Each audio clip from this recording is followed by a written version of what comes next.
everybody. My name is Lori Schwartz, and I'm from a company called Storytech. And what Storytech does is look at a lot of the trends happening out in the world, and we really help media companies, brands, and technology companies all work together because storytelling and technology are really coming together in such an exciting way. And I'm sure you've heard a lot of all of that today and yesterday. It's been a real theme as we dive into the future of television and content. So what we're going to do with this panel today, and what I'm constantly looking at, is the impact of behaviors on technology and media and content. And so we have a fabulous group of folks here who are really experts at various media companies who are looking at millennials and what MAGA has called Plurals, who are the younger generation of folks coming up. For those of you that have 17-year-olds in your life, I have one or two of them, and it's not easy. But they're calling them plurals because they represent the first generation without a white majority. Pluralists, where there's a variety of different types of kinds of people all in a generation. But what we're going to be specifically doing in this conversation is looking at the impact these behaviors are having for major media companies and what new content models are spilling out of that. And the thing to look at right now is how many of you have participated in some sort of social good program in the last year or two? Okay, great. And how about some type of Uberization, on-demand service, or crowdsourced service? All right, so all of those are new business models being driven by millennial behavior. So that's the thing that we're going to really look at, is not just millennials themselves, but hey, where are you guys going? What are you doing? All right, just kidding. All right. All right, so we're going to dive right in here, and we're going to start with Sarah. And Sarah is from Maker Studios, and we're going to go down the line. Just do really quick intros, everybody, just so everyone knows who's here. I'm Sarah Malkin. I'm a VP of Programming at Maker Studios, which is the world's global leader in short-form video and the largest content network on YouTube. Fantastic. Isaac? Cool. So I'm Isaac Sherman, and I'm Managing Director of Reuters TV, which is part of Reuters, rather obviously, and is a modern news service, an on-demand personalized news service. How many folks have heard of Reuters, of course? Okay, great. So we're going to hear where Reuters is going next. Hey everybody, my name is Zach Bloom. I'm the managing partner at Portal A. We're a digital studio that creates branded and original entertainment for the web. Good afternoon, everyone. My name is Ari Popper. I am the CEO and founder of a company called Sci Futures, and we help our clients envision, imagine the future, and then actually build prototypes that fit into this very interesting and sci-fi inspired world. Great. So let's jump right into Zach and tell us about Portal A, because I think Portal A represents a new type of media company. So give us some background on what Portal A is doing. Sure. So we're a studio. We're based in San Francisco and Los Angeles. We have offices in both cities. My partners and I have known each other since we were 5 years old, so we actually grew up together in the Bay Area. And we made our first web show mostly just for fun in 2006. This was right when YouTube was getting started. We actually kind of like dropped it all, went to Asia, created a web show called Huge in Asia that was like a comedy motorcycle adventure. And this was like early days. It was like QuickTime Player on a disgusting looking website. But it kind of got us going really early on in this new world and got us really excited. We went and did various professional things. Came back around 2010 to create Portal A, and created another web show in 2010 called White Collar Brawler. That was a show about boxing, about kind of office workers becoming boxers. And that show was web-based. It was real-time storytelling, so episodes were released within days of everybody who's following the show watching these boxers train to become boxers. And so it was like we were kind of experimenting with how you can create a show and an entertainment property that could only happen on the web. It couldn't happen on TV. It couldn't happen anywhere else. That show was a big success. It eventually made it to TV. It's now in its third season as a very traditional reality TV show on the Esquire network called White Collar Brawlers. But it kind of launched this new chapter of our company, and we started working with brands kind of incidentally, it wasn't intentional. We did not want to create a creative agency or an ad agency, but we had kind of made a name for ourselves with this show, and brands started calling our number more and more and more. And over the last 5 years, we've just grown from me, Nate, and Kai in Nate's basement typing away at our computers to a company that works with the biggest brands in the world to create entertainment for the web, all video, and that creates original programming. And we're actually working with Maker Studios on a show that's in pre-production now with the Gregory brothers, who are one of their great talent. Another travel show. It's actually kind of huge in Asia too. So that's a short history of our company. And how old are you? I'm 30. I hate you.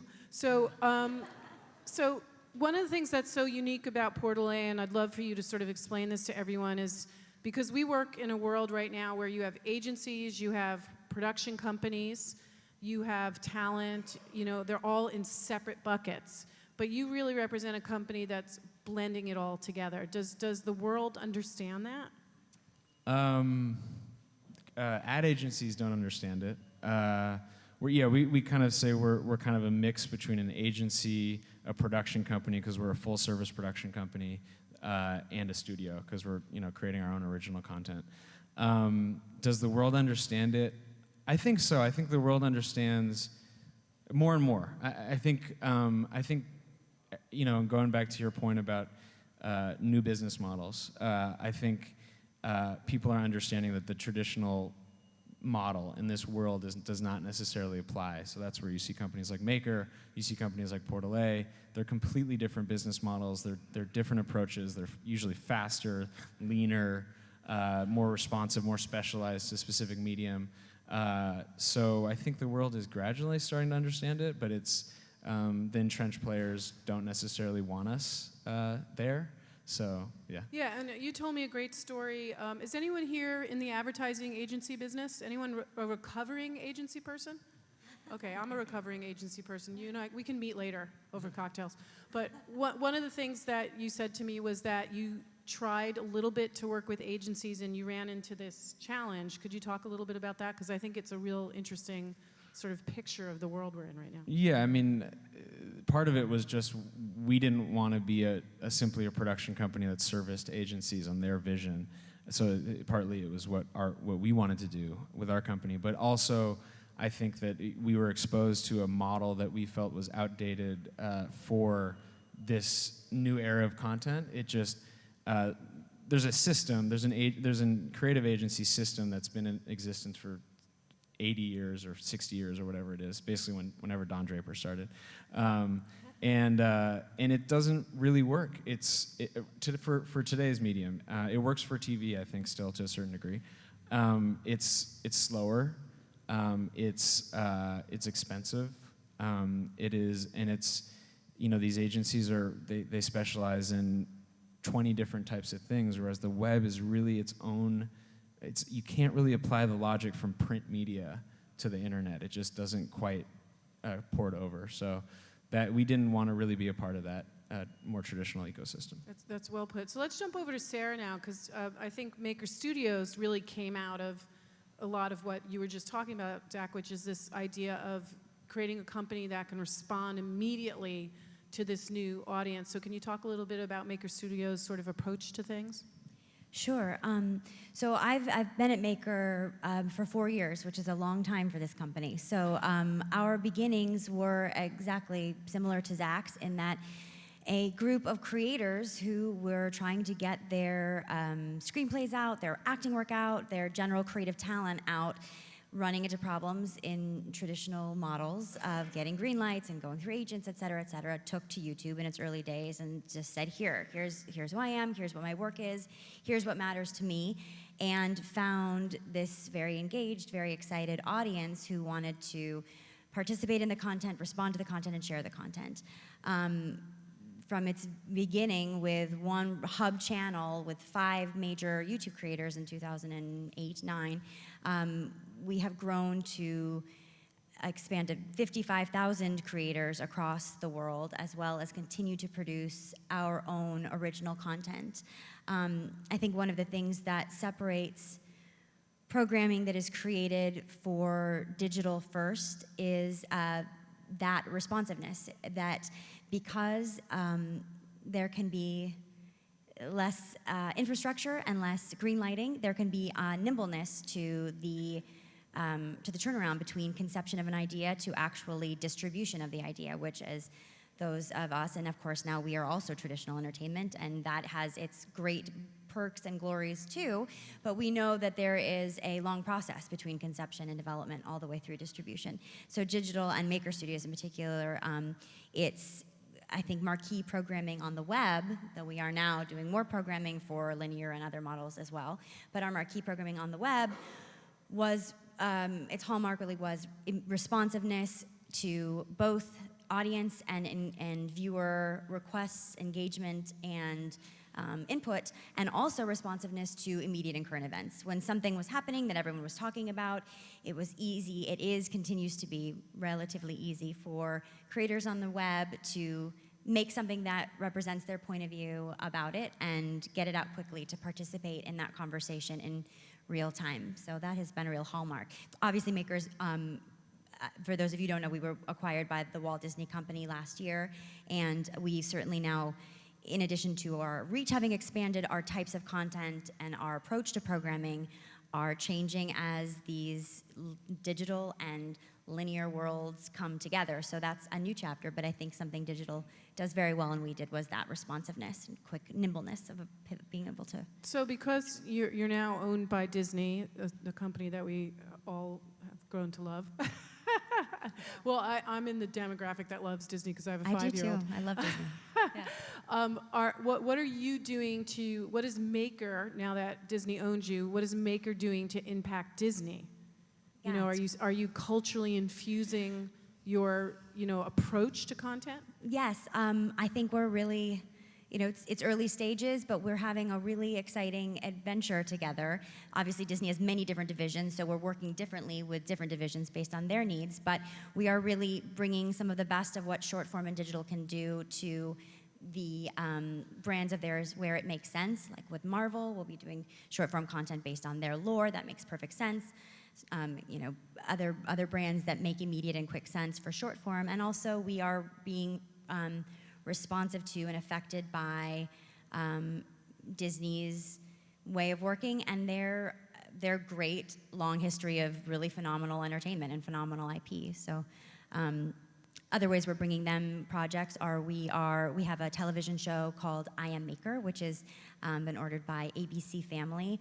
It's part of their millennial-focused rebrand, which follows YouTube creators as they try to make it big and try to learn the ropes, and takes place at Maker, focusing on what we do and really highlighting the everyday drama and inspiration of connecting to fans online. And that will be a linear show.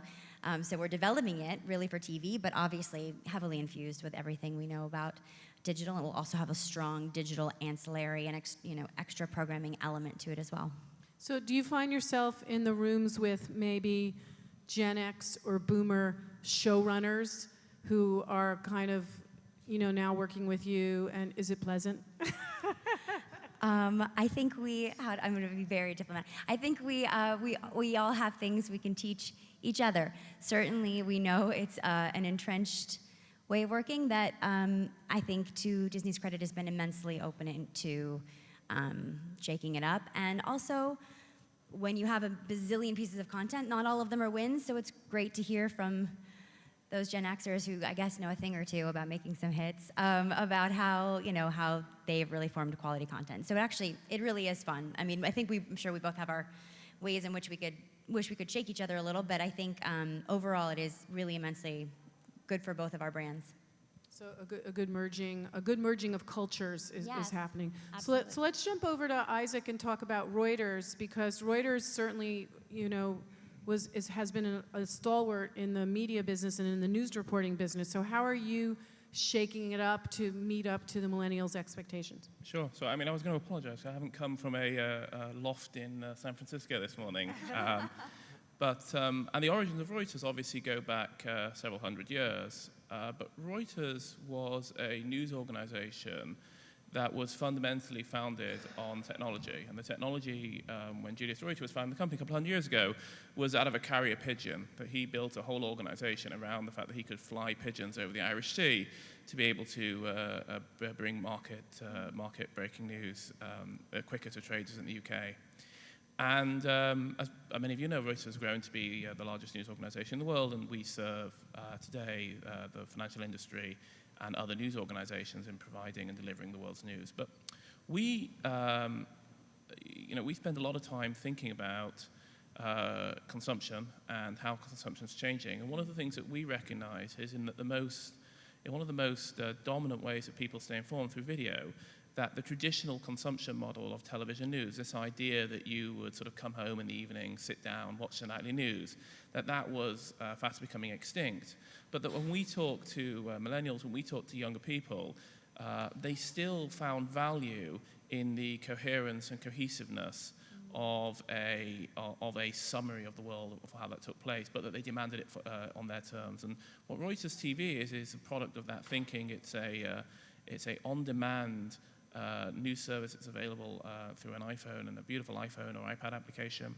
And what it does is when you press play on your device, it assembles for you a news show that is precisely tailored to your interests and your location, that is of the length that you choose. You can choose any length of program that you want, and that is always up to date. So we have behind Reuters TV not only a very large technology organization to build the proprietary IP that powers this, but also a premium news organization whereby we're producing content 24/7 out of 5 major hubs exclusively for this service and exclusively for this audience. And it's a really exciting thing to do. And it's actually really beautiful if you get a chance to download it. One of the things that I did was I put it on Bluetooth in my car, Cool. and I listened to it on one of my many traffic moments in the city of Los Angeles. Sure. And so that's not uncommon. I mean, of course you're in LA, so your behavior is slightly different. But we've just come out with doing focus groups at the moment, but most of the viewers who we talk to are actually doing exactly that, watching on their commute. And in cities like New York and San Francisco, they're watching it on their subway or on their train ride. And in recognizing that, we've actually built in features in the product so that you can set Reuters TV to automatically download at any time that you wish, so that you can watch it. So it's there waiting for you if you're under the tunnel. You've got it. So you say, I'm going to work at, 6:30 in the morning. At 6:30 in the morning, it will be downloaded on your device, personalized to you, bang up to date, and exactly the length that you need it. And what's your business model behind Reuters? So we charge a very small monthly fee for Reuters TV today. We charge $1.99 a month for access. And we also have within the programming a very small amount of ads, and we're exploring different ad formats. But our ad load compared to traditional TV, to sort of give you a sense of perspective, is about 3 to 4%, whereas sort of traditional TV news in the US would be close to 25%. And we've debated a long time about what the right model for news should be. But we really believe both in sustainability, but also in protecting the user experience. And we felt that the combination of a very, very low monthly fee, less than 10 cents a day, plus a couple of ads is probably the right model for scale. And it's certainly something that when we talk to viewers, that they really appreciate. So micropayments are acceptable to this generation? I think it depends what you're charging for. So let me put it another way, and I probably shouldn't say this coming out of a news organization. We think that what we do in content, although we think our content is incredibly distinctive, we think there's lots of people offering similar content to us. And I'm sure our journalists would find that a offensive thing to say in some ways. But what we think we're selling to consumers is the utility of it. So the fact is that if you want a summary of the news that's curated to you of the length that you do, and we just to give you some sense of the attention to detail here, for every single news story that we produce, and as I say, we're producing these around the clock, we produce every single one to 3 different edit lengths, a small, a medium, and a large version, so that depending on the length of program that you need, we algorithmically select, and your own preferences and where you are in the world, we take all of these constraints to select the very right program. There's a hell of a lot of work that goes into that. So what we're selling to the consumer is not necessarily our content, and indeed, we're quite happy for them to spread that over the social web, wherever it wants, without any charge attached to it. What we're selling to them is the utility of the service and the quality of The execution. format. Precisely. Right. I love that it downloads ahead of time, because I know so many times I've been on a flight and I've been like, oh, you know, one more minute, you know, in the terminal, and I could have been watching that. So I think it's really smart. All right, we're going to come back to you, and we're going to finish up with Ari Popper from Sci Futures, who's our resident futurist. It's always good to have a futurist around because the future keeps happening. Doesn't it keep happening? Thank God. So tell us about Sci Futures. Yeah, so Futures was built to help big companies reimagine where they could be and then create new IP, new products, new services that are relevant for what we think of as the exponential age. And just hearing, Isaac, what you're doing and these new companies that you guys are doing, the world is changing so quickly. So it's very hard for these companies, and we work with companies like Crayola and Lowe's and Visa and General Mills. It's very hard for them to firstly get an understanding of where the world's going. It's going so quickly. And then secondly, to know how to be relevant and what to build and what to prototype. So what's unique about our company is we actually work with science fiction writers, and we use storytelling as a deliberate means to create these preferred futures for these companies. Out of that comes a lot of really interesting IP and business ideas. And then we go ahead and we build them. We have an innovation lab in Burbank, and we've done some really cool stuff, won some awards. But TV and the media industry is really fascinating because it touches every single brand. Every company wants to know how are consumers going to consume media in the next 5 to 10 years? How are we going to be relevant in their lives? So I'll give you an example. You know, the smart home, we're hearing about it. You know, Nest, which is a connected thermostat, was bought by Google. The reason why it's bought by Google is because we believe it's a proxy, it's a portal to the new home ecosystem, to a whole new marketplace. So when you start talking to your Xbox is going to listen to you and then serve up product services in a whole new marketplace. So it's not a gaming console and it's not a thermostat. These are now new marketplaces, and there's a battle for the hub going on. So it's our job at Sci Futures to help our clients get a handle of these big issues like the connected home, and in particular media. So how are people going to consume media? And I think, Isaac, what you guys have done is science fiction. You can basically consume the news you want, when you want, in what format you want, for as long as you want. It's incredible, and it's happening today. And it's, you know, all these disruptive business models that you guys are coming up with co-created content, and it's just really fascinating. So our job as futurists is to give our clients a good sense of that. We work a lot with Laurie. She's a media futurist. We bring them in, and then we help them tell stories about their preferred futures, and then we actually go out and build stuff for them that fits into those worlds. And in that process, we accelerate what we call the linear path to doom. If you innovate linearly or incrementally, you're going out of business. You need to get up on that exponential path, and that's what Sci Futures does. What would you say, and I will disclose that I introduced Ari to the father of my child, my husband, many years ago, and they're actually business partners. But because Ari's been doing this sort of taking research and applying it to science fiction for a long time. But are brands understanding that behaviors are changing rapidly? You know, especially as we look at, you know, MAGA put out this great research about what's going on with Millennials and Plurals, and many of you have seen it on the tables throughout today's event. And Defy put out a report as well using that data. But we're really looking at, you know, very disruptive behaviors. Are brands understanding that? I think there's an understanding, but a opaqueness, a lack of clarity in terms of what to do about it. I think most CEOs today are lying in bed awake at night, worried that they're going to be put out of business by someone in their San Francisco loft. And it's true, and they are. But they don't really know what to do about it. And I think that obviously is a tremendous opportunity. You know, you hear the term, the buzzwords, disruption and creative destruction.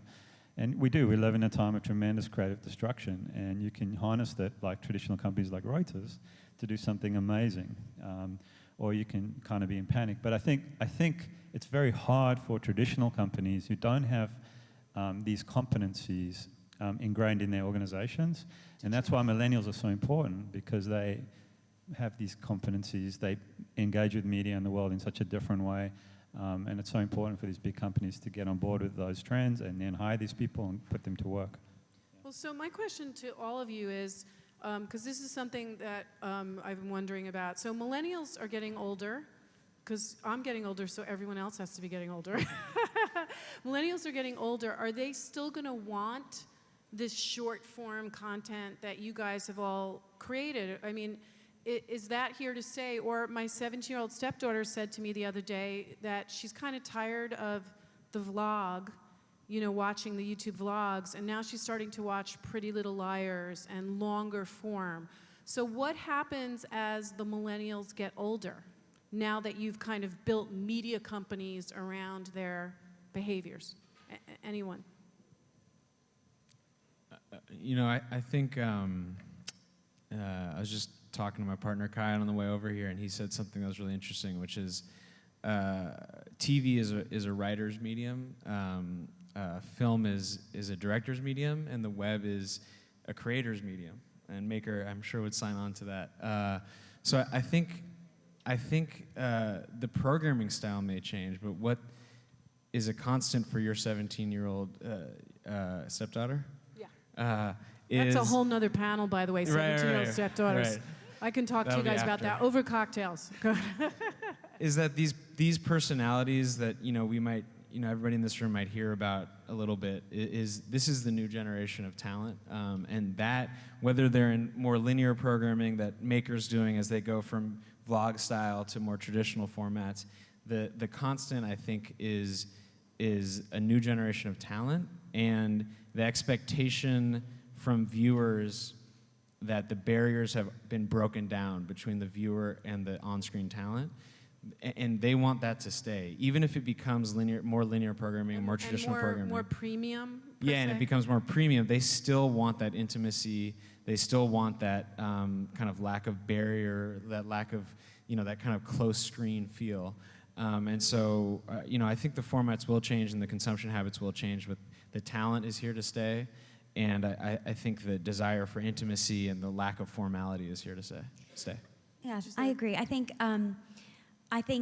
the millennials have changed the mold in terms of expecting a level of accessibility with the creators and response and interconnectedness with the creators that now we see many linear formats taking into account as they're planning their programming. So I think there are changes that that these consumption habits have wrought that will continue. I mean, I believe ComScore came out with something that said that actually the average size of videos is actually continuing to grow smaller, shorter, and shorter, and it's now 3.6 minutes. In terms of millennials' consumption? In terms of general video consumption. And I've always felt, even when us, the digital upstarts, love to say, whatever, the stories are over, that's not true. People have always wanted longer stories in addition to short form content. So I don't think there will be a move away from short form content. I think millennials, as they grow up, will want longer form content, but they will still want to return to the personalities and the format types that they loved, especially if there's personalities that they really connected to and want to continue to follow. So I think there's some really lasting results. But yes, when people age, of course, their viewing habits change, and it'll be interesting to see. I think the Plurals panel yesterday, I think one of the 13 or 14-year-olds said, I love stories. And I do think that that's true of people of any age, and it's a question of how those stories are told and in what way, and you can tell a very effective one in 30 seconds as we see sometimes in ad spots. So. Yeah, I mean, you do. I mean, again, my 17-year-old stepdaughter said to me, do you know this band? And I was like, no. And she's like, how can you not know them? And I was like, because I'm making a living to pay for your new car that your father just bought you. So, our ability to have that time for discovery of content. So I know, Isaac, you were saying that Reuters was really built for older millennials and Gen X-ish, right? So are you guys at all looking at Gen X and boomers, or are we doomed for MeTV, I Love Lucy episodes the rest of our lives? I mean, are you guys looking at other demos as well in your new models? Does Gen X and boomers matter? Do we matter? Do we matter? Yes, of course you matter. Of course. Oh, hey, I didn't see you guys over there. How you doing? Doing all right? All right. Sorry. Do we matter? I feel, are you asking? Yes, of course, 100%. I think, what a role that Maker has filled and a lot of the newer generation content companies have filled, is addressing that demographic which hasn't been served, which has been millennials. So that is our focus. That's 60% of our audience, but that means 40% of our audience are not millennials. And I think, we've all watched everybody's consumption patterns change. So you definitely matter. I'll just leave it with that. You matter a lot. We care. Isaac, do I matter to you personally right now? Of course you matter to me personally. That's the question is whether or not you matter to advertise anymore. That's really when you know you're past it. I think this sort of, this attempt to ban people into these sorts of groups of millennial or Gen X or things like that. I mean, to me, it's complete nonsense.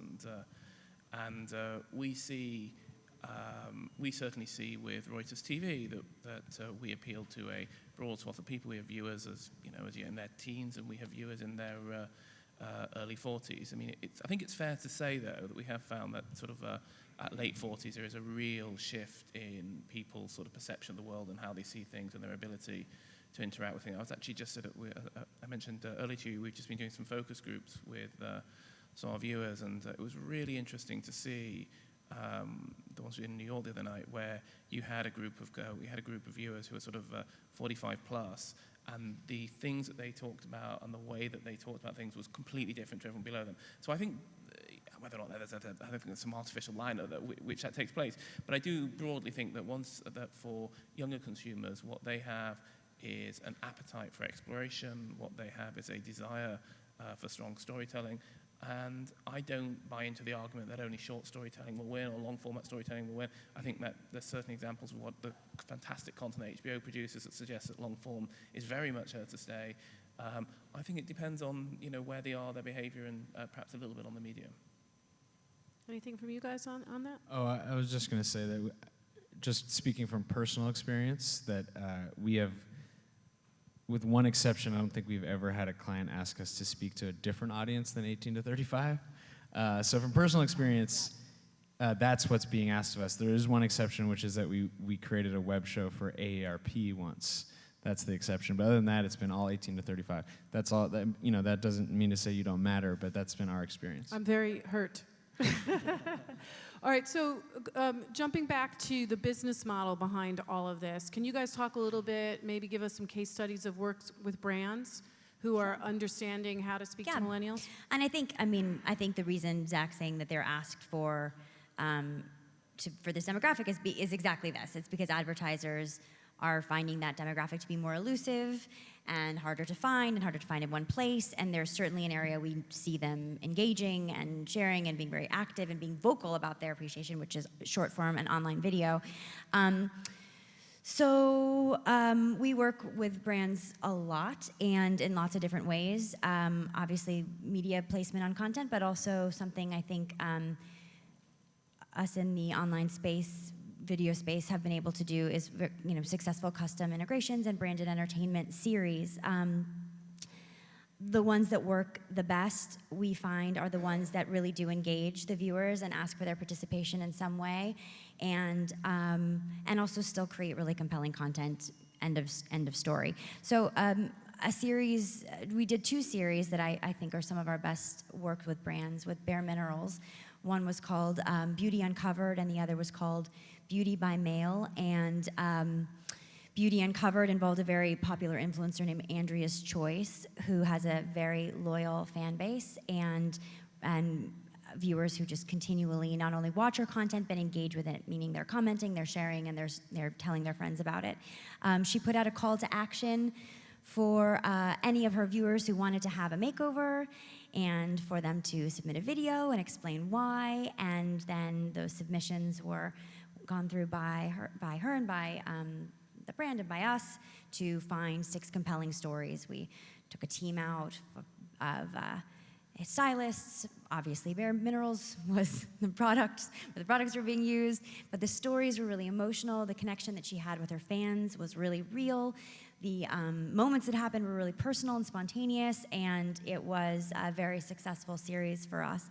The companion series to that was Beauty by Mail, where the beauty guru community sent each other boxes and tagged each other in a great internet tag across 21 videos across the entire spectrum of beauty girls. I think the words I hear myself saying a lot in there are community, because I think that's the other really unique part about online video that I'm not sure we mentioned, is how much a community is made to grow and made to feel like inspired and engaged by each other. So the best branded work I think we do, obviously there's the one-off amazing viral blah blah blah with some prank and some crazy whatever, but for us I think the best work both for our brands and for our audience is actual longer running, more engaging content that takes advantage of community and really utilizes it at the forefront of the campaign.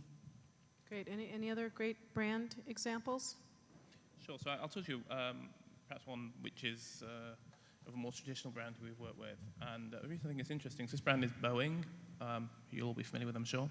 And Boeing came to us, to Reuters, saying that they wanted to reach two different audiences. The first was the traditional audience, a B2B audience of decision makers, the types of people who either buy airplanes or influence people who buy airplanes or book lots of travel.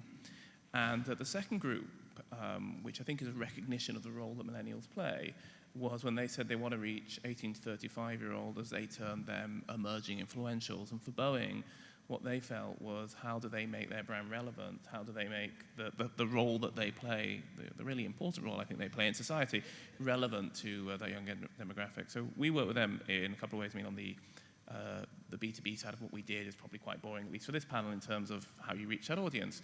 Yeah. But for the emerging influentials, we're in the process of executing on a really interesting campaign for them, where they've taken ownership of the Reuters TV news show. It's called Reuters Now, and that customization includes elements of Boeing's elements of what Boeing does, and the most relevant elements of what Boeing does for each viewer being presented to them as part of the programming. It's done in a very elegant way, a very beautiful way, but one that's quite distinctive, so that in the world that I live in, so one can understand the difference between advertising and editorial content. And we're working with them on some really interesting executions, whereby we're able to cover stories, topics, themes that are relevant to their brand and the story that they want to tell, but critically and principally told in a way that engages this demographic. Yeah, I just want to say, as a futurist, we look at these signals and we project out. So 5, 10 years, what does this mean for brands? And what I think is fascinating is brands are going to be algorithms. And your strength of your brand is the strength of your algorithm. So let's take the Boeing example. By knowing what your brand persona is, what your brand stands for, what content is important to your brand, you can create an algorithm that represents that brand, so that the way for your customers or consumers to interact with you, if they choose to view the world through that lens, through that brand or persona, they get the content that's relevant to them. And I think as the world becomes more digital and dematerialized, the idea of a brand as a physical, tangible object starts to give way to, okay, how good are we at making sure that our persona, our energy, our values is presented in an appropriate way and in this total digital world. And it's fascinating. I think, we're seeing these kind of weak signals, and they're starting now. Yeah. Absolutely. I'll just add to that, just I think it's so interesting. I worked at The Economist for a very long time, and I remember a meeting with Eric Schmidt, who's currently on the board of The Economist, but this was long before he was, and he made that exact point, it's almost a decade ago, where he said companies are algorithms, period. Yeah, and it's a fascinating Have you ever met Eric Schmidt? I have not, no. Well, we should introduce the two of you. We'll make an introduction. I have him on speed dial, so I'll... Well, that's great. What about, I know tell them about your YouTube project, because YouTube is actually your client, and the growth of that project is fascinating. Yeah, so this is kind of an interesting brand story, because our biggest client, most consistent client, is YouTube itself. So that relationship started a long time ago in 2011, and we do a lot of work for them, a lot of creative work, a lot of production work. And but the flagship project every year is this thing called YouTube Rewind, which, if you do know a millennial or younger, it is like the Super Bowl of online video. Kids gather around in class and watch it, and it's that whole phenomenon. And that project has, that's a brand exercise for YouTube in creating content, which is kind of interesting to get your head around, because YouTube is the platform. YouTube is the is the TV almost. It's the medium. So for YouTube to be a brand and need to be communicating about its brand is an interesting challenge. So that project started in a tiny studio shoot in 2011 where we counted down the top 10 videos of the year. Now this is our 5th year doing it this year, and moving into 2015, it is an internet, 5-continent, 150 of the top creators from YouTube all participate in the video, squeeze them into a 6-minute video. And it gets seen by 100 million people every year, and that's organic. It's not, It's called YouTube Rewind. It's called YouTube Rewind. So that's a good thing for everyone to look at, just to sort of get a quick hit of the hot creators. Yes, it is basically, it's hard to understand in some ways, honestly, if you're not of that ecosystem. Are you saying that a Gen X person or a boomer might not understand it? I mean, I have.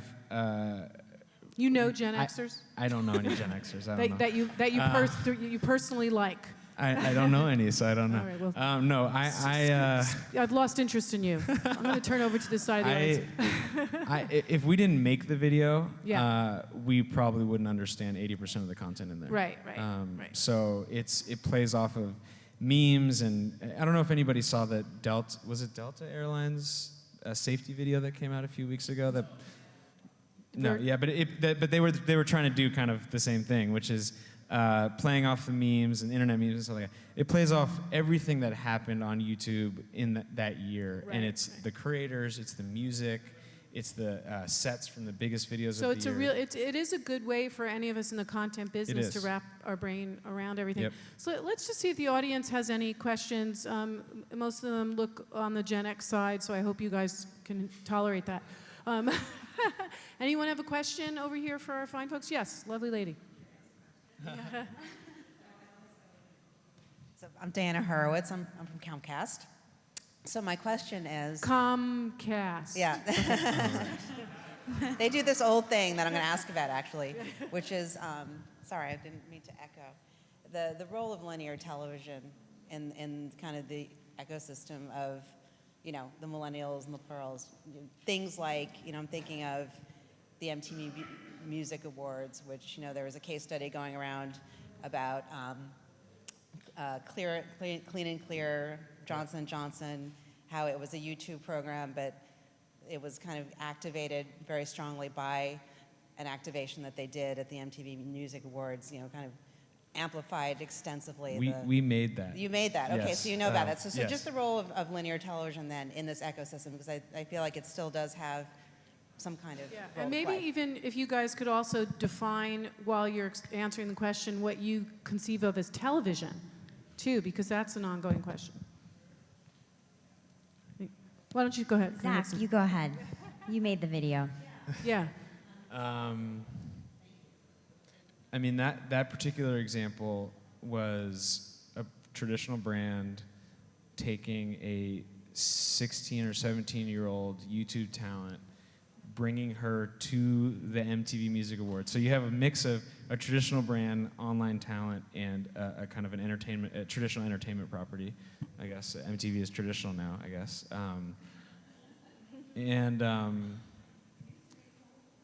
Yeah, I mean... We all used to be cool. I don't know what the hell happened. No one called me up and said, you're having your day, and my day passed. What the hell? Anyway, I'm sorry. I apologize. I'm just feeling a little Gen X-y over here.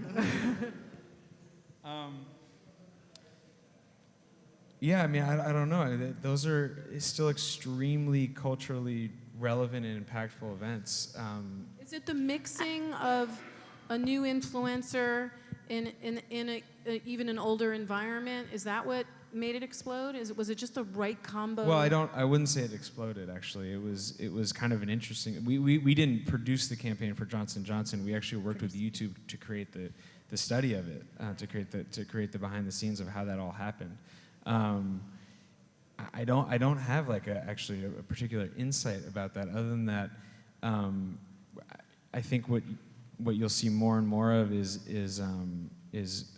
what we heard earlier, which is that they're not exclusive. They're not mutually exclusive to each other. I agree. That like you're gonna start seeing TV shows that have a gigantic online element, The online element is going to play to the traditional is going to play to the online will make the traditional much more interesting, much more dynamic, much more collaborative. I think it's interesting to see the cross-section. Well, I think what this Reuters app is doing is, I think, what TV is starting to try to do as well, which is give millennials and I'm sure Gen Xers as well, Whatever. choice and immediacy about what they're watching, and it's customized. That's definitely something we've seen, customizable. Well, television is now very much increasingly becoming that way in terms of the ways in which we can view it. There are new mechanisms, which is why the question of what is television is so difficult. I was trying to explain to my mother last night she asked, what is TV versus digital, and why is House of Cards not TV, but she can watch CBS digitally. There isn't, these are the questions that this conference is obviously here to try to grapple with. But I think there's definitely a place for linear TV that remains good content and adapts to the ways in which younger audiences want to watch it. So continually just tries to make it more customizable and accessible in the ways in which these studies are showing we're all viewing content. But I like TV. Yeah, I think what is TV is such a great question. Obviously, there's a conference around it, but for me, it's screens. Yeah. So what's the future of screens? And I think you can look to sci-fi for clues about how we'll be consuming media in the future. And I think already now anything can start to become a screen, right? So content where we want it, how we want it, in any format. That for me is the future of TV. Yeah, there's some business issues in the way, but it looks like they're getting resolved. And it's a bit messy, but ultimately I feel like we'll have the content that we want, when we want it, where we want it. Yeah. I think that's all completely true, but I think it would be unfair to your question not to recognize that the idea that TV will look anything, or what we think of as TV will look anything like it does today in 10 years' time, I find that very, very hard to believe. There was something I saw on Twitter the other day which made me laugh, which was this idea of trying to explain the internet to a kid who's born today. By the time they're sort of 15, it was the TV was it was like 10 websites and you could never control what was going on. How would you define it? And I think that the worlds of TV and what we think of as TV and what we think of as the internet are rapidly colliding, and organizations like Comcast, whilst it's easy to sort of caricature them as having a fairly limited view on the world. I certainly know about the things that they're doing, and I think that they are embracing that future as much as anyone else wants to do. And I think what's exciting about it is that with all of the change, there's new opportunities being created. I think the barriers to entry critically are becoming lower, and I think we all benefit at the end of it, because for people who are creating great stuff, for people who are creating great services, doing that has now become easier, faster, and cheaper, and we hopefully will all benefit from that. Mr. Bloxham? Yeah, hello. Speaking. Are you as tired as I am? Because we're I'm older? actually more tired because I'm older than you. Oh. I am actually I'm also less relevant than you because I'm a boomer. My I'm a late boomer. Admittedly, a late boomer. If my parents had been less amorous, maybe Do you I'd have mean been late, like a you're Gen always Xer. late to places? What do you mean late? What do you... Sorry, I've lost the track of thinking because I'm very old. I have no idea what you just said. My short-term memory is shot to pieces. You forgot to take your vitamin today. All right, yeah. go ahead, Mike. Last question, go ahead. And I didn't cringe at the reference to the Delta safety video because I'm irrelevant boomer. It's just because I think it's a really good idea. Crucified by the way Delta do their safety videos. Every second has to be funny, and that's a shame. But I hope their research shows that they're right and they're doing a good job and I'm just wrong. Ari, you made a really good point, right. And I love what you were saying about using sci-fi writers to help define business futures. I think it's really interesting, and I'm not surprised that you're seeing great success with that with your clients. And you said that's because it's really difficult for these organizations to get their heads around what in God's name the present and the future actually is and where it's going.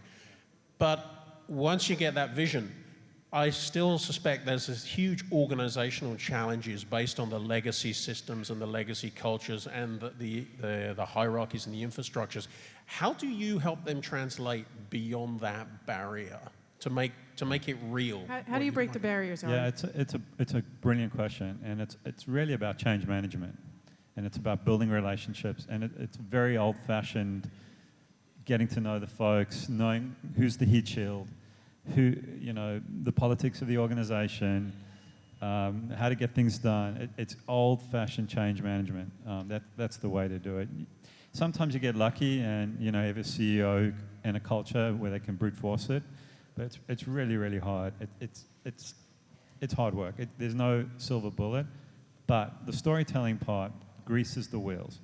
The hardest part is if people don't understand and can't comprehend and get excited, emotionally excited about that vision, about that redirection of the company, then nothing's going to happen. So at least you have that. And then everyone within the organization, whether it's the cashiers all the way to the CEO, they can read the story, they can see the video, they go, wow, this is a company that I want, this is a vision that I'm really excited about, I can relate to it, I'm connected to it. That's half the battle. Then your work starts. Then you've got to say, okay, now how do we start to change? And when we go through this process with our clients, you get to a part, there's a classic kind of change cycle that we go through. And every time without fail, you'll get to this fear, uncertainty, and doubt part. And that's kind of the hour before the dawn is the darkest hour. It's that moment. And it just happens because human beings don't like change. So it's just being aware of the dynamics, aware of the culture, working through it. It's change management. But it's a great question. Yeah. So we have to actually wrap it up, but if you like this kind of content, I actually have a podcast show, and it's also on YouTube called The Tech Cat, so check it out. Check out StoryTech, which is my company. Check out SciFutures, Portal A, right? And download the Reuters TV app. It's amazing. And of course, Maker Studios doing all sorts of cool things. Let's have a hand for our fantastic Thanks, Laurie. Thank you, everybody.